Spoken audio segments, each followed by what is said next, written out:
현재 시점에서 저희는 어떤 투자 전략을 세워야 될지 드림스탁나우에서 함께 알아보도록 하겠습니다. 오늘은 하이투자증권 이화진 과장 나오셨습니다. 과장님 안녕하세요. 안녕하세요. 오늘 새벽 6시부터 매일경제에 계셨다는 소문이 있었습니다. 맞습니까? 아닙니다. 사무실에 출근했다. 아, 사무실에 출근하셨습니까? 네. 아, 저는 또 새벽 6시부터 지금까지 준비를 하신 줄 알고 네. 기대를 또 해봤네요. 그래도 오늘 기대해도 되죠? 네. 네, 그렇다면 시작을 해볼게요. 일단 미국 시장부터 보도록 할까요? 미국 어땠습니까? 일단은 뭐 전일장 이제 미국 시장 같은 경우는 뭐 어느 정도 보합, 강보합으로 마무리되긴 했지만은 이제 이번 주가 굉장히 중요한 게 FOMC가 있고요. 그리고 금방 또 나왔던 게 뭐 캐나다가 금리를 올린 게 아니라 소비자 물가 지수가 더 높게 나왔습니다. 물론 이제 FOMC 거의 패드워치는 99% 금리 동결을 예상을 하고 있는데 전날에 또 닉 티밀하우스가 연착륙은 생각보다 쉽지 않을 거다라는 이제 좀 멘트로 인해서 지금 오늘 저 미국 시장도 좀 빠지게 이제 시작을 하고는 있지만은 일단 전반적으로 시장에서 경계감이 좀 큰 것 같습니다. 전일장도 마찬가지였고 실질적으로 제가 봤을 때는 FOMC보다는 물론 파월 봐도 중요하지만은 금요일에 있을 이제 일본 이제 금리 통화 결정이 좀 중요하지 않을까 생각을 하고 있습니다. 왜냐하면은 우에다 총리가 예전에도 계속 꾸준하게 말하고 있습니다. 그동안 우리가 지켜왔던 통화 정책을 바꿀 수도 있다. 이번에 이제 그 물가 지수도 나오면서 어느 정도 시장에 대한 변화가 클 게 어떻게 보면 엔과 달러 간의 이 관계가 굉장히 중요하다고 보고 있기 때문에 이번 주 시장 그래서 쉽지 않은 장일 수도 있다 말씀드리겠습니다. FOMC보다도 더 중요한 거는 일본의 통화 결정이다라고 이야기를 해주셨습니다. 그 부분을 저희가 체크를 하면 좋겠고요. 오늘은 미국의 원전 기업이죠. 웨스팅하우스 이야기를 좀 해볼까 합니다. 웨스팅하우스가 경쟁사인 한수원의 독자 원전 수출을 막으려고 제기한 소송을 미국 법원이 각하를 시켰습니다. 네. 물론 한수원에 힘이 실렸는데 그렇다면 원전주에게는 새로운 트리거가 생겼다라고 봐도 좋을까요? 뭐 완벽한 트리거는 아니지만은 이제 어느 정도 이제 그동안 쌓여왔던 리스크는 이제 조금씩 풀어나가는 이제 느낌이 아닌가 생각을 하고 있습니다. 물론 이제 바이든 대통령도 이제 우리나라 이제 윤석열 대통령과 이제 관련된 몇 달 전에 이제 동맹 프로젝트를 하면서 이제 한국은 미국의 지적재산권을 존중할 의무가 있다라고 얘기를 했기 때문에 이번 이제 판결에서는 지적재산권은 제외됐고 이제 대신에 너네가 이제 APR 1,400에 대해서 수출하는 것에 대해서 해도 된다라는 이제 의미로 이제 받아들여도 되는 상황이고 물론 웨스팅하우스 같은 경우는 민간 기업이기 때문에 추후에 항소를 할 수도 있는 상황이지만은 미국 입장에서는 이제 우리 법무부 쪽에서 우리가 진행을 하고 있는데 민간 기업에서 너네가 주체가 될 수 없다라는 포인트가 중요하게 나왔습니다. 그렇기 때문에 향후에 아마 항소를 하더라도 실제로 이제 한국은 지금 이제 폴란드나 이제 체코 쪽에 대한 이제 원전 입찰을 계속 결과를 준비하고 있는 상황이기 때문에 결국에는 그에 대한 사항 없이 그대로 진행될 수 있다라고 하고 있기 때문에 지금 당장은 우리가 2009년 바라카 원전 이후에 아직까지는 본 사업 수주가 없습니다. 결국에는 지금 이제 폴란드랑 체코 쪽 이쪽에 수주가 나온다라고 하게 되면은 저는 이제 원전이 충분히 주도주로서 역할을 할 수 있지 않을까 저는 생각하고 있습니다.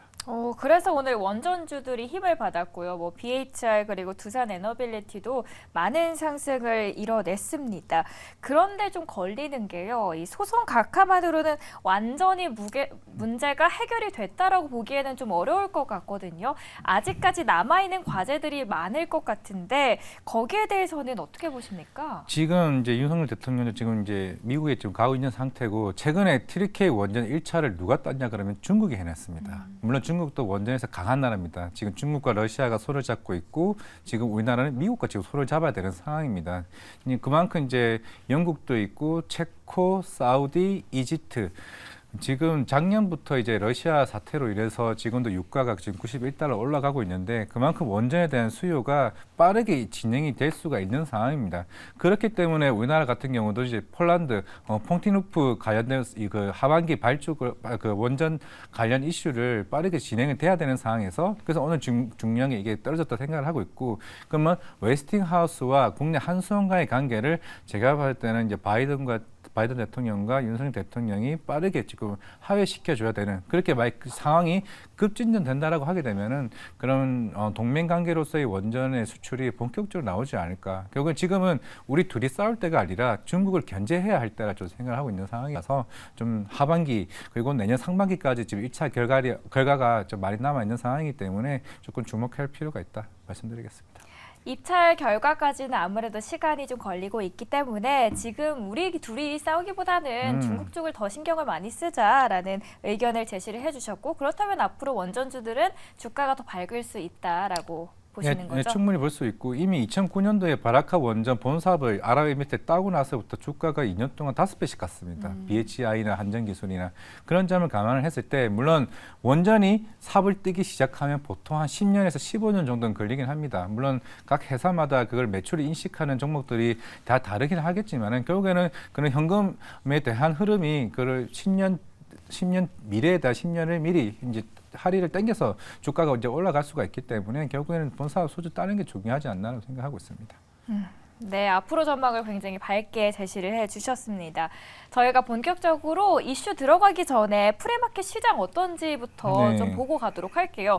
지금 흐름 어떤가요? 일단은 시장은 좋지는 않습니다. 아까 8시 반부터 이제 캐나다 쪽에서 이제 물가가 굉장히 확 올라가다 보니까 물론 이제 유가가 이미 거의 한 7, 8월 때부터 꾸준히 올라오면서 미국도 마찬가지, 그래 캐나다도 마찬가지네. 최근에 지난주에 ECB에서도 금리를 인상을 하게 되면서 결국에 파월 발언이 이번 FOMC 동결을 하고 나서 물가에 대한 언급. 물론 지금 옐런 장관이 이런 멘트를 하나 날렸습니다. 지금 어느 정도 아까 그 연착륙에 대한 얘기를 하면서 지금 미국 쪽에 일어나고 있는 게 자동차 노조 지금 파업 들어갔죠. 그리고 정부에 대한 그거 예산에 대한 부분들이 그 부분에도 지금 셧다운 얘기가 나오고 있기 때문에 그러면 향후에 우리가 연착륙에 대한 시나리오는 큰 문제는 없는데 단기적으로 충격은 줄 수 있다라는 이제 발언을 인해 가지고 약간 지수 선물 쪽 입장에서는 쫙 빠졌습니다. 그러면서 최근에 아까 테슬라나 특히나 최근에 상장했던 ARM 같은 경우는 상장했던 가격 그대로 다시 돌아왔습니다. 네. 그만큼 아직까지는 투심 자체가 좋지는 좀 않은 상황이지 않을까라고 생각하고 있습니다. 네, FOMC를 앞두고 있기도 하고 아직까지는 시장이 회복하기에는 다소 불안한 상황입니다. 국내 증시 흐름도 어땠는지 보도록 할게요. 오늘은 뭐 원전 그리고 5G가 두 가지 키워드로 뽑아볼 수 있을 것 같아요. 네, 먼저 5G부터 먼저 말씀드리면은 사실 뭐 오랫동안 주가가 많이 빠져왔었고 2년 전에도 AT&T, 버라이즌, 디스네트워크, 삼성전자와 거의 몇 쪽짜리 계약을 계속 꾸준히 이제 해왔습니다. 해왔지만은 결국에는 이게 에이스테크가 이제 북미 쪽에 본격적으로 공급 계약을 맺으면서 이제 내달부터 이제 안테나에 대한 생산을 본격적으로 하기 때문에 결국 지금 사실 뭐 3G 같은 경우도 그랬고 이제 LTE도 그랬고 지금 5G 같은 경우도 사실 이 흐름이 조금은 이번에 거의 실패한 상황이 좀 된 상황이 좀 마찬가지입니다. 그렇기 때문에 실적도 안 좋았던 상황이고 결국 오늘 이제 하나증권에서 나온 리포트에서는 그동안 어느 정도 주기로 봤을 때는 내년 말쯤에는 6G에 대한 이제 준비를 해야 될 때가 온 것 같다. 그러면서 장비가 본격적으로 충분히 이제 수출이 나올 가능성이 굉장히 높다고 생각하고 있기 때문에 그러면서 에이스테크도 이제 안테나 생산을 하는 회사니까 상한가를 갔었고 그리고 KNW도 마찬가지입니다. 그러면서 차후에 KNW도 그에 대한 수혜가 본격적으로 나올 수 있다라고 생각하고 있기 때문에 둘 다 오늘 좀 상한가를 가지 않았나 생각을 하고 있는데 그에 덧붙여 최근에 스타링크까지 그러면서 한국판 스타링크 나오면서 이런 저궤도 위성에 대한 SKT와 KT와 협약을 맺으면서 생각보다 이제는 수주와 실적이 동반될 수 있는 이번에 어떻게 하면 가바닥이 아니라 징바닥일 수도 있다는 흐름에 좀 이번 주 같은 경우는 5G가 계속 좀 좋은 흐름을 좀 보이고 있지 않나 좀 생각하고 있습니다. 네, 6G에 대한 기대감도 있었고 특히나 통신 장비 관련주들의 눈에 띄는 급등이 있었습니다.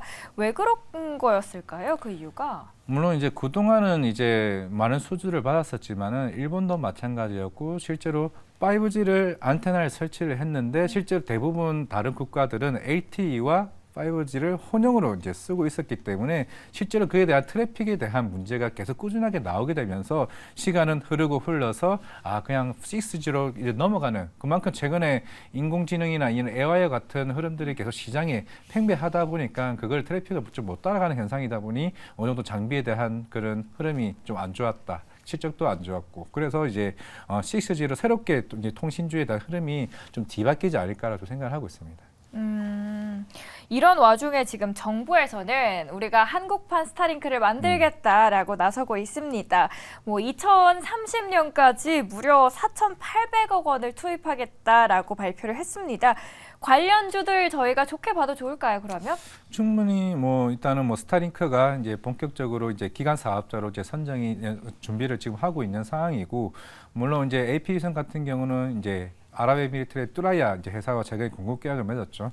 결국에는 이제 단순하게 이제 누리호라는 흐름보다는 이런 저궤도 위성에 대한 흐름이 본격적으로 나온다. 그러면 물론 일론 머스크가 시작을 이 판을 만들었고 우리나라도 이제 하반기에 우주항공청 설립을 만들 것으로 보고 있기 때문에 이쪽 시장이 충분히 저는 커질 수 있다고 생각을 하고 있기 때문에 물론 이게 종목별로 구분 충분히 될 거라 보고 있습니다. 결국에는 이런 저궤도 위성에 대한 장비들이 어디서부터 굉장히 빨리 나갈 수 있느냐가 좀 좋은 흐름이 되지 않을까 생각하고 있습니다. 네, 지금 코스닥 시장에서 알테오젠 주가가 이틀째 시총 상위 30개 종목 가운데 가장 큰 움직임을 보여주고 있습니다. 물론 가장 큰 움직임을 보여주기도 했지만 이 이야기를 하는 이유가 저번 주 화요일에 나오셨을 때 알테오젠 언급을 해주셨어요. 그때 당시에도 막 이제 10% 이상 급등했을 때였거든요. 그러면서 알테오젠 좋다라고 전망을 해주셨는데 그 이후로 주가가 6일 연속 계속해서 오르고 있고요. 오늘도 굉장히 큰 상승세를 두드러지게 나타냈습니다. 신고가 왜 일어난 건가요? 지금 이제 지난주에도 말씀드렸던 현대차 증권에 이제 엄민영 애널이 리포트를 냈던 이게 계속 큰 이슈가 되고 있습니다. 왜냐하면 기존에는 비독점 계약으로 이제 머크사와 계약을 했었는데 비독점 계약이라는 거는 향후에 머크사뿐만 아니라 이 기술들을 다른 산업이나 다른 회사도 쓸 수 있다는 겁니다. 이제 결국은 키트로다 SC가 2028년쯤으로 이제 만료가 될 것으로 보이고 있는데 그럼 그 전에 임상 3상 이걸 하고 있는 상황에서 그냥 이거를 독점계약으로 변경을 하면 그에 대한 가치가 수조 원대로 갈 수 있다는 리포트가 나오게 되면서 연일 좀 급등을 하고 있는 상황인데 저도 이 회사를 아마 이맘때쯤에 작년에 탐방을 갔다 왔었던 걸로 기억을 하고 있습니다. 그때 이제 얘기를 했던 거는 결국에는 물론 이제 머크사 사실 공개를 하면 안 되는 건데 좀 이제 공개가 됐습니다. 엄민영 이제 리포트를 통해서 이제 2020년도에 머크사가 한 6조짜리 기술 이전을 했고 산오피가 아마 4조, 3조짜리로 좀 기억을 하고 있는데 결국에는 만약에 머크사가 이렇게 독점 계약하고 변경을 하게 되면 그러면 산오피나 인타스나 다른 회사들도 이제 본격적으로 독점 계약을 충분히 할 수 있다라고 좀 생각을 하고 있기 때문에 시장에서 그에 대한 가치를 더 크게 이제 부여시키는 부분이 있지 않나라고 생각을 하고 있습니다.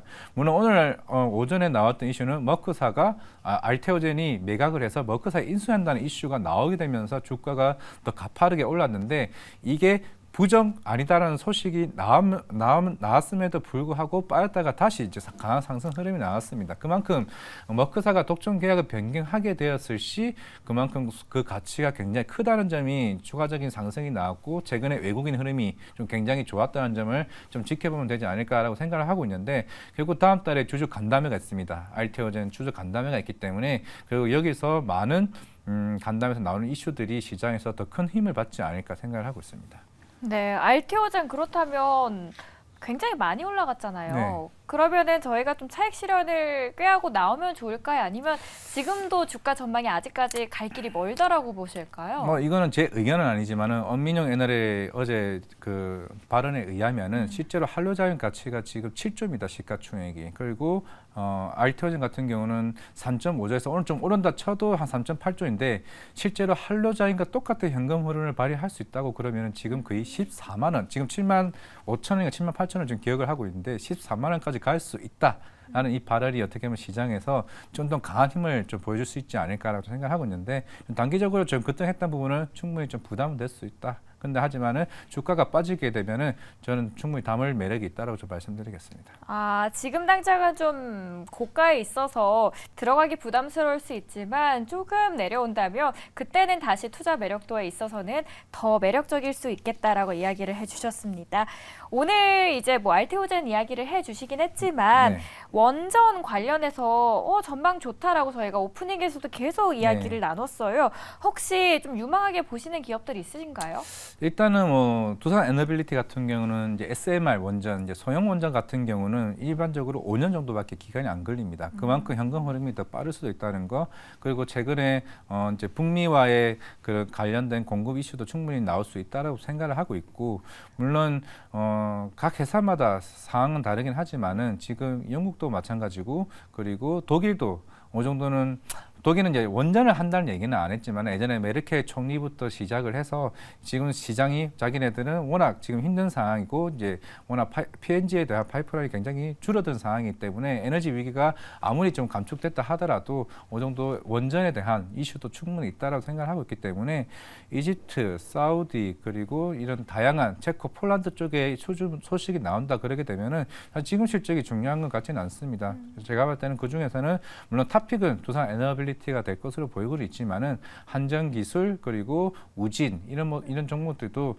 아마 다 같이 움직이지 않을까. 왜냐하면 이미 2009년도에도 그렇게 똑같은 흐름이 나왔습니다. 그만큼 지금 현 정권을 이제 윤석열 대통령이 계속 꾸준하게 이제 미국이나 이제 폴란드를 지금 방문하고 있는 상황이기 때문에 튀르키예도 이미 중국이 1차 원전을 가져가긴 했지만은 2차 원전은 한국이 될 가능성이 굉장히 높습니다. 그렇게 되면은 생각보다 우리가 2009년보다 훨씬 더 나은 상황이라 좀 생각을 하고 있기 때문에 이제 1차 하나씩 나올 때마다 원전은 제가 봤을 때 포트폴리오에서 한 종목 이상은 꼭 가져가야 되지 않을까 좀 생각을 하고 있습니다. 한 종목 이상은 꼭 보유하는 게 좋다라고 이야기를 해주셨고, 입찰 소식이 나올 때마다 수혜를 받을 수 있기 때문에 가장 유망하게 지금 보는 기업은 바로 두산 에너빌리티라고 소개를 해주셨습니다. 저희 마지막으로 이제 FOMC가 시작됐고 저희가 해봐야 될 부분들이 있을지, 뭐 최근에 월스트리트저널 닉 티밀하우스의 기자에 의하면 연준의 소프트 랜딩 낙관론이 조금씩 의구심을 갖는 글들이 시장에 쏟아지고 있다라고 하는데 어떻게 보실까요, 저희가? 사실 그동안 이제 CPI나 이런 부분에서 닉 티밀하우스의 의견이 대충 이제 거의 대부분 맞아 이제 떨어졌었고, 그만큼 지금도 이제 FOMC 같은 경우는 그동안 블랙아웃 기간에서 닉 티밀하우스의 대변인 역할로서 굉장히 어느 정도 크게 반응을 했다라고 생각을 하고 있습니다. 결국에는 아마 이번 파월 발언도 이번 목요일 날 3시 반에 하게 됐을 때는 결국엔 강한 발언을 할 수는 없을 거 생각을 하고 있습니다. 항상 꾸준하게 우리는 관련된 데이터를 보고 확인한다고 얘기를 했었기 때문에 그것과는 그냥 넘어가더라도 10월 달 CPI 같은 경우는 큰 폭으로 상승할 굉장히 여지가 넓기 때문에 11월 FOMC까지는 제가 볼 때 좀 부담이 좀 크지 않을까 생각을 하고 있기 때문에 결국 닉 티밀하우스의 연착륙은 쉽지 않을 것이라는 멘트가 어떻게 보면은 내일 모레 있을 시장에 대한 불안감이 더 크게 만들지 않았나 좀 생각하고 있습니다. 네, 제가 지금 이 질문을 드린 이유가 많은 시청자분들께서 오늘 위장 왜 이래요? 왜 이렇게 빠져요? 라고 여쭤보셨거든요. 그 이유에서 저희 닉 티밀하우스의 기자의 발언 또한 영향을 미칠 수 있고, 또 FOMC를 앞두고 결과가 나오기 전인 만큼 변동성은 있다라는 점도 참고를 해주시면 좋을 것 같습니다. 오늘 현 시점에서 어떤 투자 전략이 가장 유망한지 이야기 나눠봤습니다. 지금까지 하이투자증권 이화진 과장이었습니다. 오늘 말씀 고맙습니다. 감사합니다.